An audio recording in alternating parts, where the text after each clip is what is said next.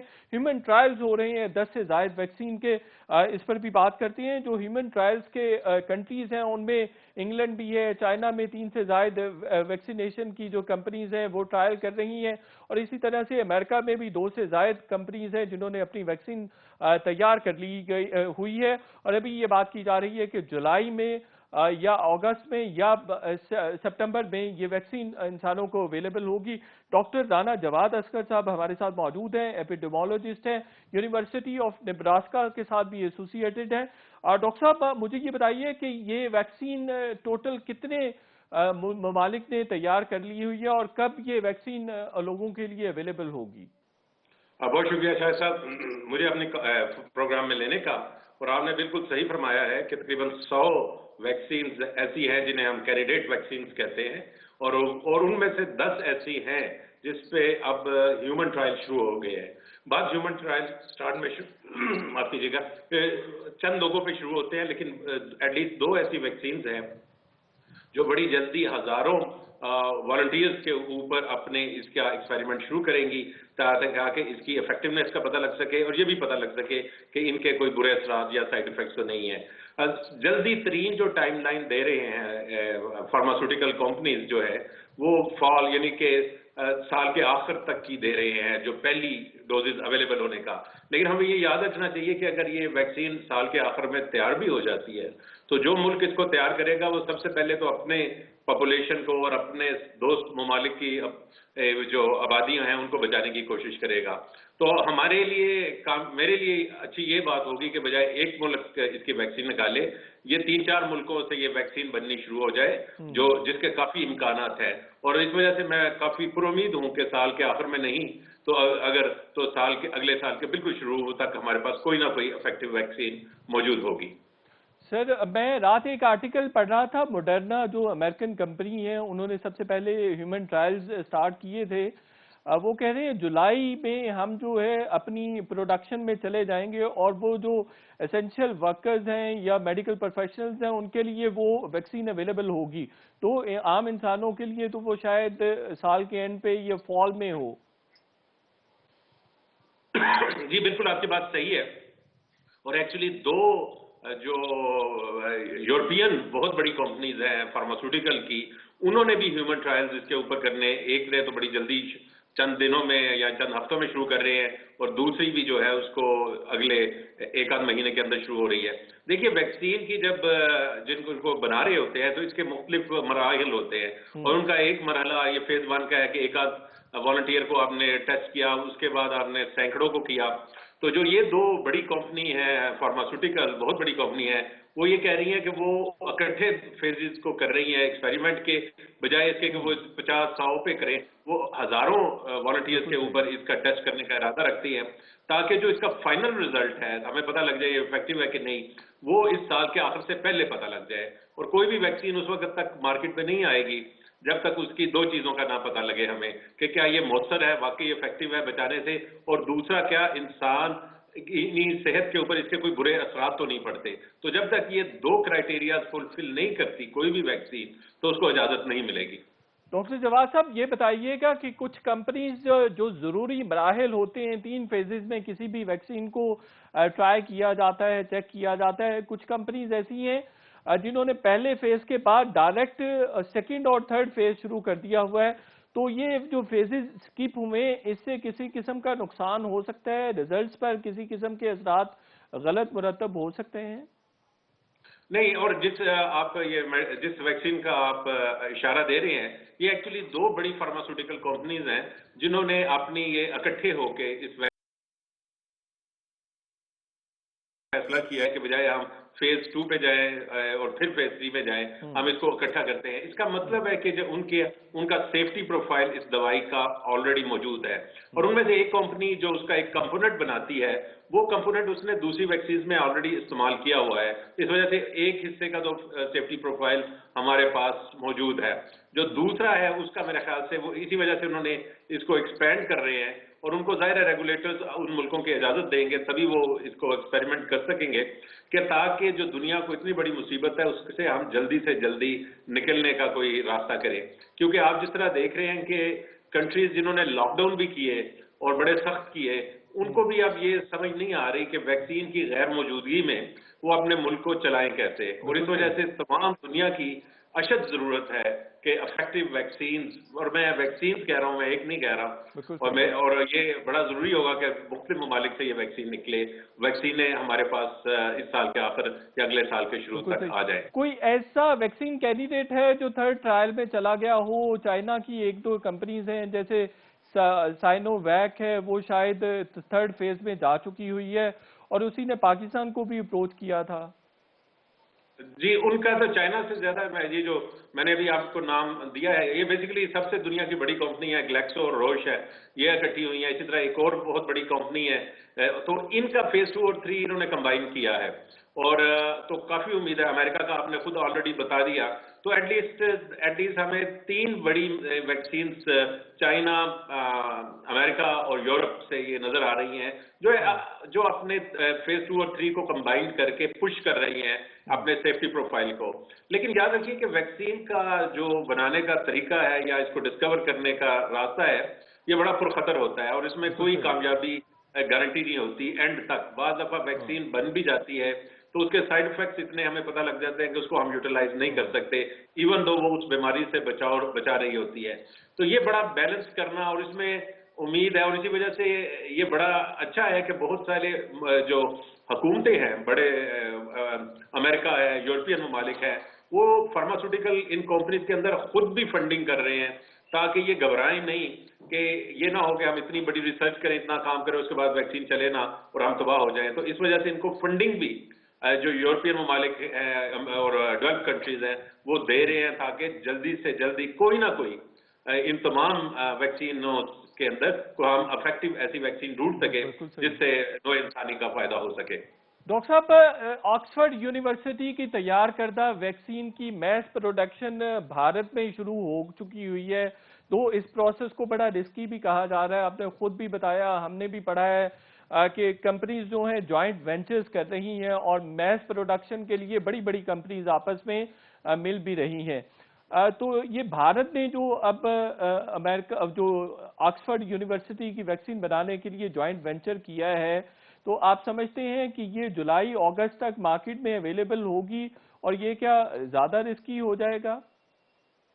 یہ میں نے بھی بالکل ایسا ہی پڑھا ہے, اور ایکچولی بل گیٹس نے آج سے کچھ عرصہ پہلے یہ کہا تھا کہ دنیا کو یہ چاہیے کہ وہ $10 ارب اور ایلوکیٹ کر لے اور $1 ارب دے دے یہ جو 10 کینڈیڈیٹ ویکسینز کی ہے, اور ان کے ساتھ ان کی فیکٹریاں بھی لگانی شروع کر دے. اس کا انتظار نہ کریں کہ پہلے یہ دوائی افیکٹو ہوگی تو پھر ہم اس کی ماس پروڈکشن کا سوچیں گے. یہ ساتھ ساتھ چلیں, اور ہو سکتا ہے ہمیں 10, 15, 20 ارب ہمارے ضائع ہو جائیں کیونکہ اینڈ پہ 1 یا 2 ویکسینز افیکٹو ہوں, لیکن ہماری وہ فیکٹریاں کا وہ سسٹم ضائع ہو جائے جو ہم نے یہ سوچ کے لگائے تھے کہ اگر یہ ساری کی ساری ٹھیک اگر افیکٹو ہو جائیں تو یہ ماس پروڈکشن میں آ جائے. تو میرا خیال ہے یہ بھی ایک اسٹریٹجی کا حصہ ہے کہ آپ انتظار نہ کریں کہ جب آپ کی ویکسین فلی طور پہ کامیاب ثابت ہوگی, آپ اس کے ساتھ اس کی مینوفیکچرنگ کے لیے جو آپ کو سٹیپس لینے ہیں ان کو لینا شروع کر دیں, تاکہ جب جیسے ہی آپ کو وہ افیکٹو ہو تو ادھر آپ کی فیکٹری تیار ہو جو اس کو ماس پروڈیوس کرنا شروع کر دے تاکہ ہمارا ٹائم ضائع نہ ہو. یہ ایک اسٹریٹجی بالکل ضرور ہے, اور میرا خیال ہے آج کے دور میں جتنا دنیا کی اکانومی کا نقصان ہو رہا ہے اس میں 10-20 ارب روپیہ ڈالر ڈوب بھی جائے تو کوئی اتنی بڑی اماؤنٹ نہیں ہے. بالکل صحیح. پاکستان میں بھی کسی ویکسین کے ہیومن ٹرائلز ہو رہے ہیں, چین نے ہمیں آفر کیا تھا, اس کے ساتھ ہم نے نیگوشیٹ کرنے کی کوشش کی تھی, اب وہ ٹرائلز سٹارٹ ہو گئے ہیں یا نہیں ہوئے ہیں؟ دیکھیے نہیں, جہاں تک میرا علم ہے اور میرا اخباری علم ہی ہے, ہم پاکستان میں کوئی ٹرائل ویکسینز کے میرے علم میں نہیں ہے کہ ہو رہے ہوں, اور اس کی ایک وجہ یہ ہے کہ ہمارے پاس ویکسین کے لیے ٹرائل کرنے کے لیے ایک پورا ریگولیٹری سیٹ اپ بھی ہونا چاہیے. تو میرا نہیں خیال کہ پاکستان کے پاس اس لیول کا ریگولیٹری سیٹ اپ ہے. تو پھر ویسٹ اور بعض دفعہ بعض دوسرے ممالک یہ کرتے ہیں کہ جو غریب ممالک ہیں ان کی پاپولیشن پہ اپنی دوائیاں اور ویکسین ٹرائی بھی کر لیتے ہیں. تو ہمیں تھوڑا سا محتاط رہنا چاہیے کہ اگر ٹرائل ہماری پاپولیشن پہ ہونا ہے تو اس دوائی کا ایکچولی